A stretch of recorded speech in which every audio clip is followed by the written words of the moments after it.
이런 일들이 이제 발생하게 됩니다. 저희들 같은 경우에는요, 지금 뭐 좀 어렵게만 얘기하고 있는데요. 혹시 여러분 중에서 3D 입체 영화 같은 거 보시다가 뭐 이렇게 어지럼증을 느끼신 분 계신 적이 있습니까? 예, 그러니까 그런 분들은 그 여러 가지 이유가 있는데 그 중에 하나가 그 평상시에 이렇게 그 뭐 버스를 탄다든가 이럴 때 좀 이렇게 많이 그 뭐죠? 멀미가 난다든가 이런 분들은 거의 그럴 확률이 높습니다. 그리고 그 뭐 이건 다른 얘기지만 그 잠재 사시가 있거든요. 사시가 원래 이렇게 초점이 잘 안 맞는 거잖아요. 근데 보기에는 정상인 것처럼 보입니다. 근데 약간 잠재적인 사시가 있는 분이 계세요. 그런 분들은 굉장히 보시면 굉장히 어지럽습니다. 그래서 안과 의사들 말씀에 의하면은 거꾸로 이런 잠재사시가 계신 분들은 병원에 안 찾아오신대요. 자기가 잠재사시인지 모르기 때문에. 근데 이렇게 입체 영화 같은 거 보면서 굉장히 그 울렁증이 있으시면은 거꾸로 이렇게 잠재사시 확률이 좀 있기 때문에 진단에 이렇게 도움이 되는 게 바로 입체 영상이라고 얘기를 하십니다. 그래서 이런 쪽에 저희들은요, 좀 시체가 됐는데요. 입체 영상 제작 가이드라인을 저희들 만들고 있습니다. 그래서 저희는 뭐 휴먼 팩터라고 하는 걸 처음 들어보신 분이 많으실 거예요. 휴먼 팩터 들어보셨습니까? 들어보신 분도 계시군요. 휴먼 팩터라는 게 있는데요. 휴먼 팩터는 보통 이제 일반적으로는 여러 그 인지과학 하신 분들이 주로 많이 하셨습니다. 근데 이제 그런 걸 하신 분들이 이제 모아놓은 그 연구 데이터가 있는데 이거를 제가 한번 제작에 적용시키려다 보니까요. 이게 조금 부족한 면이 많고, 그 다음에 또 보완돼야 될 것도 많더라고요, 보니까. 그래서 이제 저희들이 이제 모티베이션이 이게 거기서 시작됐는데요. 그래서 저희 같은 경우는 이제 3D 스위팅이라고 얘기를 하고 있습니다. 그래서 지금, 뭐 쉽게 얘기한다면은, 좀 편안하게 볼 수 있는 어떤 것들의 어떤 가이드라인을 제시하지 않으면 어떤 분들은 굉장히 예를 들어서 이제 그 광고를 하는데 어떤 분들은 라면 광고인데 라면이 화면에서 굉장히 많이 튀어나오신 분이 있고요. 강조하기 위해서. 어떤 분은 조금만 나오게 하신 분이 있다고 가정합시다. 광고 효과는 당연히 많이 튀어나오면 아무래도 집중되지 않겠습니까? 하지만은 인체는 굉장히 해롭거든요. 그래서 그런 것들을 누군가가 그 얘기를 해주지 않으면은 특히 어린아이 같은 경우에 상당히 심각한 문제가 발생할 수 있으므로 그래서 저희들이 그래서 이제 정부의 돈을 받아가지고 지금 현재 하고 있는 것이 이런 3D 스위팅을 이용한 제작 가이드라인을 좀 만들고 있습니다. 여기 뽀로로가 있는 거는요. 저희 컨소시엄이 여러 개가 있는데 그 중에 하나가 잘 모르시겠지만 원래 아이코닉스라는 데하고 오픈해서 만들잖아요. 근데 아이코닉스의 자회사가 스튜디오 게일이라는 데가 있습니다. 근데 거기서 이제 뽀로로 4기인가서부터 만들고 있는데 거기서부터 저희가 입체를 하고 있고요. 그래서 이제 한 겁니다. 그래서 태아는 KBS 쪽인데 KBS에 저희들이 그 스위팅을 해주려서 작년에 i3DF에서 상을 받으셨습니다. 그래서 굉장히 KBS 좋아하시다가 좋아하시는 분이 3D 무슨 콘텐츠 본부장이신 것 같은데 갑자기 없어졌어요. KBS에서 구조가 조정이 돼가지고. 그래서 어떻게 될지 잘 모르겠습니다만. 제가 이제 그래서 간단하게 한번 말씀을 드려볼게요. 이게 사실은 입체로 보여드려야 되는데요. 이 디스플레이 장치가 이게 만만치 않아서, 그리고 3D TV를 제가 가지고 오기엔 너무 제가 힘이 딸려서요. 그래서 그냥 보여드리겠습니다. 이게 이제 서커스라고 하는 뽀로로 쪽의 계열이거든요. 근데 여기서 이제 1번 컷에서 요거는 이제 그냥 저희들이 어떤 모니터라고, 분석기라고 생각하시면 되고요.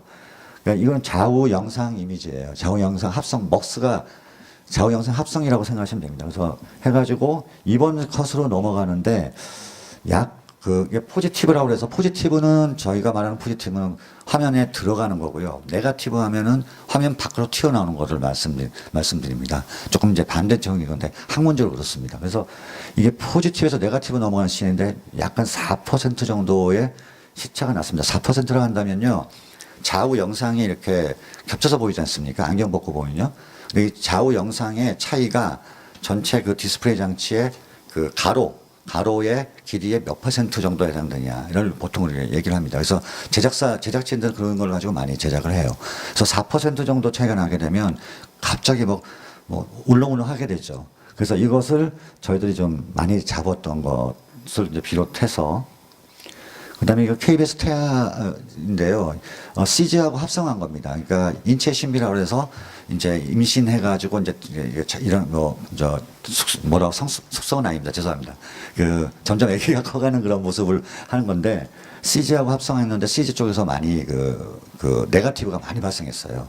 그래서 이것들하고 등등등 굉장히 많은 걸 잡아드렸는데 그중에 대표적인 걸 그냥 말씀드린 것뿐입니다. 그래서 네거티브 영역이라는 것이 너무 과다 도출돼가지고 그래서 좀 들여보냈습니다. 그래서 그러면 그렇게 하면 되지 않겠냐 싶지만은요.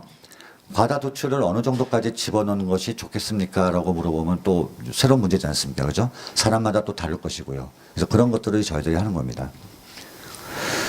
이거는 몬스터 퍼블릭이라고 하는 데서 고래상어의 꿈인데 여기는 좌우 영상이 약간 로테이션이 발생했어요. 그러니까 약간 틀어졌습니다. 틀어졌는데 약 한 1도 정도 틀어졌습니다.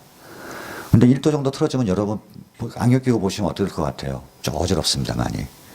그래서 그거를 제 기억에 0.35까지 줄여가지고 했고요. 저희들이 원래 그 범위가 있어요. 안전구역 범위가 있습니다. 그래서 그런 건 제가 말씀드릴 수는 없는데 나중에 이제 연구 다 끝나게 되면 저희들이 말씀을 드릴 건데요. 그래서 지금 그 규격에 안으로 했고요. 그 다음에 이런 얘기가 지금 나오고 있습니다. 그래서 저희들 이제 특히 여기 제작하신 분들도 계시는데 저희들은 어떻게 관점하고 있냐면요. 연출 기법에 따라서 적용 가능한 뎁스 가이드라인을 생각하고 있습니다. 예를 들면 저희들이 네거티브는 그러니까 돌출은 어느 정도 하시고요. 포지티브는 어느 정도 하시고 랭지는 어느 정도 하십시오라고 했더니 컨텐츠가 너무 획일적이고 재미가 없는 거예요. 그래서 광고 회사 같은 경우에는 또 광고주 같은 경우에는 우리 회사라면 좀 더 많이 더 돌출해서 고객이 더 많이 보고 많이 사게 해 주십시오라고 하는 것을 또 저버릴 수 없지 않습니까? 그래서 더 많이 돌출할 수밖에 없고 그러면 그런 거 어떻게 할 거냐 이런 문제가 발생하게 되고 그래서 이렇게 그냥 안전한 영역만 얘기해서는 안 되겠다는 생각이 들었습니다. 그래서 이제 저희들이 생각하는 게 뭐냐면 과다 돌출은 어디까지가 되고 과다 도출 시 다음 과다 도출까지는 어느 정도 쉬어야지만이 괜찮은 것인가 라든가 아니면은 과다 도출 시에 어떤 연출 기법은 그걸 피해가는 연출 기법은 무엇인가. 예를 들어서 스트리트 댄스라는 걸 영화를 보시는 분이 있으신지 잘 모르겠는데 3D로 된 건 영국에서 만든 건데요. 굉장히 과다 도출이 나왔는데 다양한 기법에 의해서 피곤하지 않게 만들었어요. 저희들 선에 벗어나는 과다 도출이었었습니다. 안정 영역에서. 그래서 그런 것들이 존재한다는 걸 알게 돼가지고 장르별로 저희들이 이제 뎁스 컨트롤하는 것들을 저희들이 지금 조사를 하고 있습니다. 그리고 촬영 기법도요, 이렇게 여기 트라이포드에 딱 세워져 있는 그런 고정적인 것도 있지만, 아시겠지만 달리라든가, 그죠? 지미집 같은 거 있잖아요, 그죠? 달리라든가, 그 다음에 핸드헬드라든가 등등 많지 않습니까? 그런 것들에 대해서도 저희들이 한번 이렇게 촬영하고 이렇게 촬영하면 뭐가 문제가 어떻게 하면 될 것인지에 대해서 지금 저희들 연구를 하고 있고요. 그 다음에 사전 시각화도 하고 있고, 그 다음에 원거리 같은 경우에는 약 70mm 정도 이상 되면요, 이게 입체감이 무너지기 시작합니다. 그래서 예를 들면은 야구장 같은 경우에서 야구 경기를 보통 남자분들 많이 아시잖아요. 센터 뒤쪽에서 카메라를 잡고 포수하고 투수하고 타자를 잡으면 이게 망원 렌즈로 당겨야 되거든요. 그렇게 되면 입체에서는 입체감이 다 무너져요. 그래서 카드우드 이펙트라든가 이런 것들이 발생하거든요. 그래서 그랬을 때 과연 그걸 어떻게 할 것인가에 대해 이런 것들에 대해서 저희들은 이제 가이드를 좀 계속 연구하고 있습니다. 가이드를 만들기 위한 어떤 방법은요, 저희들이 테스트 영상서부터 시작해서 이거 좀 약간 학문적인 얘기를 해서 빨리빨리 지나가겠습니다. 아무튼 3D 인지 유무 영상 등등등을 체크를 쭉 하고, 그다음에 저희들 같은 경우에는 두 가지 실험을 동시에 하는데요. 뇌파라는 거 혹시 들어보셨습니까? 예, 뇌파하고 그다음에 조이스틱, 설문 같은 걸 많이 하는데 저희는 설문 대신에 조이스틱을 많이 씁니다. 그래서 피곤하면은 이렇게 자동차 있잖아요. 레버 있잖아요. 그죠? 앞으로 쭉 가면 피가 되고 이렇게 하면 드라이브 되고 하는 거 있지 않습니까? 그런 식으로 이제 움직여가지고 뇌파의 보조적인 수단을 해서 이제 뇌파, 차후에는 뇌파만 가지고 저희들이 이제 굉장히 저거하다, 피곤하다, 피곤하지 않다는 판단하기 위해서 좀 이렇게 하고 있습니다. 그래서 그렇게 해가지고 또, 실질적으로 거기에 기준으로 해서 시범 콘텐츠를 만들고 또 분석을 해서 지금, 작년에, 0.1, 드랩 제작 가이드라인은 0.1 버전을 만들었습니다.